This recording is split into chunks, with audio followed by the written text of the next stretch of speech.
I started as an apprentice with another company, had never been a plumber before, and I worked for this guy for 3 years. During that time, it was my wife and I, and we had one child, Bill Jr., and all we had was an old pickup truck.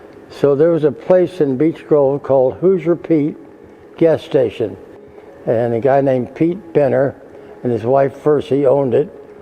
And one day I went in to Pete and I said, Pete, I've got a chance to go in business, but I'm not a businessman. I'm a hard worker. I'm dedicated, but I'm just not sure I can handle this or not.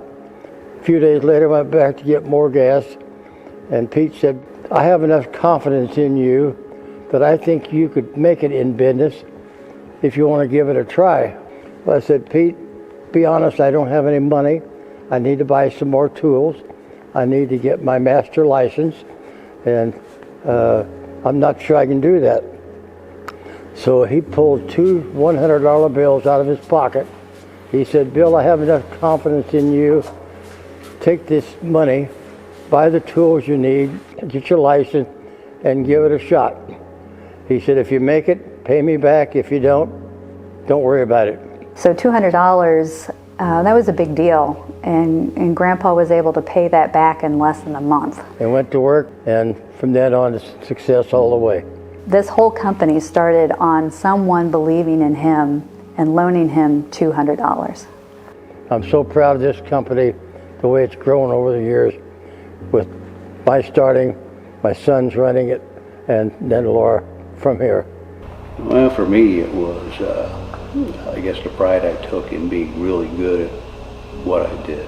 I mean, I wanted to be like the industry expert.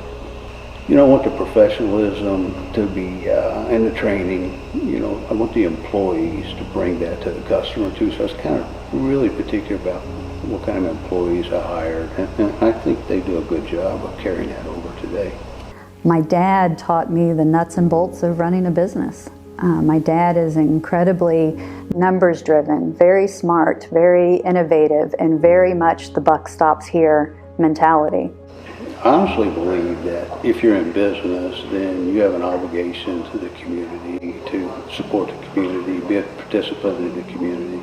My grandfather ran the first business out of his home. We got our first storefront in Beech Grove probably in 1956. And we were at that location until 1992. It was right on Main Street in Beech Grove. Bill wanted it done right, or it wasn't going to fly. Many times I would see him go to a job that we were doing. Every once in a while, he didn't do it very often, but every once in a while he'd go check up on the job. He says, every job you do here at Ciriello Plumbing, you stand back off of that job and you look at that and you can say you put your signature on that people will see that signature. Plumbing is mechanical, you know, absolute 100% mechanical. There's rules, and we follow those rules. And I don't like piping at a weird angle. I straighten it. I make stuff last for a generation.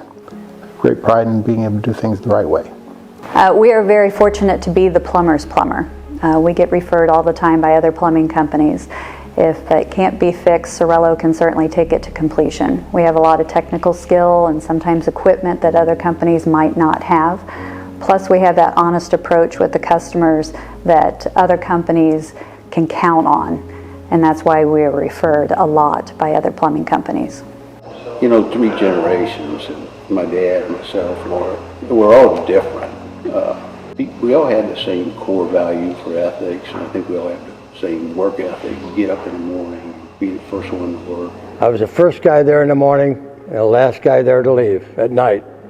No matter what time of day, if the last truck came in at 7, I was still there waiting on him because they were working for me and helping me, and I was helping them to make a living.